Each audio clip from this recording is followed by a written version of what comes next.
पहले प्यार का पहला गम, पहली बार है आंखें नम, पहला है तन्हाई का ये मौसम, आ भी जाओ वरना रो देंगे हम। ये जो थोड़े से हैं पैसे ये खर्च करूँ तुम पर कैसे। लव मैरिज, जी हाँ, आज मैं जिस विषय पे बात करना चाह रही हूँ वो लव मैरिज है।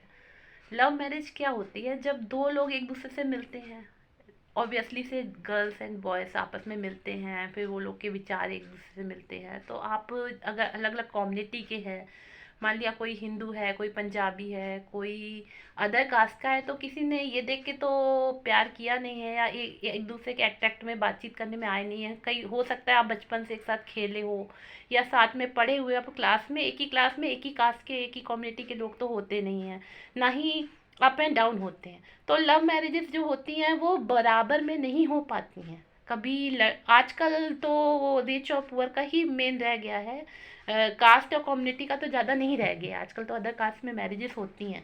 तो सबसे मेन रीज़न जो होता है पेरेंट्स के मना करने का, ऑब्वियसली से लव मैरिज तब होती है कि जब पेरेंट्स अलाउड नहीं करते, या जब पेरेंट्स के संग अलाउड होने के बाद लव मैरिज होती है तो लव विद अरेंज बन जाती है।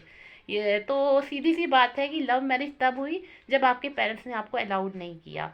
और आज की समय में अगर आप हिंदू हैं और मोमडन से शादी करें, ये सब कुछ, ये जो लव जिहाद वगैरह चल रहा है, ये सब कुछ नहीं देखा जाता है। सिर्फ ये देखा जाता है कि आप इंजीनियर हो, आप जिसके साथ पढ़ रहे हो वो भी इंजीनियर है, या आपने डॉक्टरी की है, जो लड़का साथ में पढ़ रहा है वो डॉक्टरी कर रहा है। आप किसी भी फील्ड में आप एक्टिंग कर रहे हो, कोई लड़का साथ में आपकी एक्टिंग करता है तो आपने उससे मैरिज कर ली, ये लव मैरिज हो गया। लेकिन डिस्टर्बेंस कहाँ पे आती है?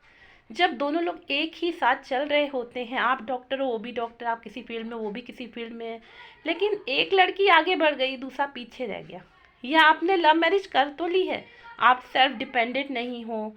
वो सॉन्ग सुना होगा, देखो मैंने देखा है ये एक सपना, फूलों के शहर में हूँ घर अपना, अकेले हैं तो क्या गम है। तो अकेले हैं तो गम पता है क्या है? चाहे तो हमारे बस में क्या नहीं है, नहीं है आपके बस में। अकेले रह के किसी फैमिली को संभालना, घर बनाना, बच्चे पालना बहुत ही मुश्किल काम है। तो लव मैरिज जब आप करने जा रहे हैं तो इस चीज़ के लिए, इस चीज़ को सफ़र करने के लिए तैयार हो जाए कि आपको बच्चे भी अकेले ही पालने पड़ेंगे, कोई आपके सपोर्ट में नहीं आएगा, आपको हर चीज़ अकेले ही करनी पड़ेगी। हल्की वो हल्की कल रात जो शबनम डूबी। हुँ? तो हर चीज़ आपको, ये सब चीज़ें तो सब्ज़-बाग लगते हैं, बहुत अच्छा लगता है, लेकिन हर चीज़ आपको अकेले ही करनी पड़ेगी, ये सोच कर लव मैरिज करिएगा। जब पेरेंट्स के सपोर्ट के बिना शादी करते हैं तो वो लव मैरिज होती है। कोर्ट में आपको कोर्ट में आपको सब सपोर्ट मिल जाएगा। आप पेरेंट्स के सपोर्ट के बिना शादी करेंगे, आप अगर अपनी एज, मैरिज की एज में आ गए हो तो आपको कोर्ट सपोर्ट करेगी। लेकिन लॉ में भी एक लॉ अभी आ रहा है, उसमें कहा जा रहा है कि पेरेंट्स की उपस्थिति के बिना मैरिज नहीं मानी जाएगी। और आपकी 5 पीढ़ी तक कुछ ऐसा रूल आ रहा है, मेरे को क्लियरिटी से अभी नहीं पता।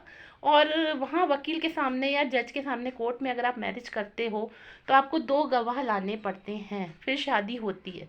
हो गई मैरिज, लव मैरिज कर ली, लेकिन उसके बाद बहुत से प्रावधान होते हैं। फिर उसके बाद सेपरेशन होता है, डिवोर्स होता है, ब्रेकअप्स होते हैं, और बच्चे नहीं पाले जाते हैं। फिर बच्चों के संग एक्सप्लोटेशन होता है, बच्चे परेशान होते हैं। तो अकेले हम अकेले तुम वाली नौबत ना आए और शादी अच्छे से चले तो लव मैरिजेस कीजिए, लेकिन लव विद अरेंज कर दीजिए, वो ज़्यादा है। लव मैरिज एक अच्छी चीज़ है, आप 2 लोग पसंद करते हैं, आपने एक दूसरे को कमिटमेंट किया तो आप लव मैरिज कर रहे हो, लेकिन वो लव विद अरेंज हो तो ज़्यादा अच्छा है ना। इसलिए ही तो कि दिल ढूंढता है फिर वहीं फुर्सत के रात दिन, मैं बोलती रहती हूँ, तो ये फुर्सत के रात दिन लव मैरिज में मिलते ही रहेंगे। तो इन्हीं शब्दों के संग मैं विराम दे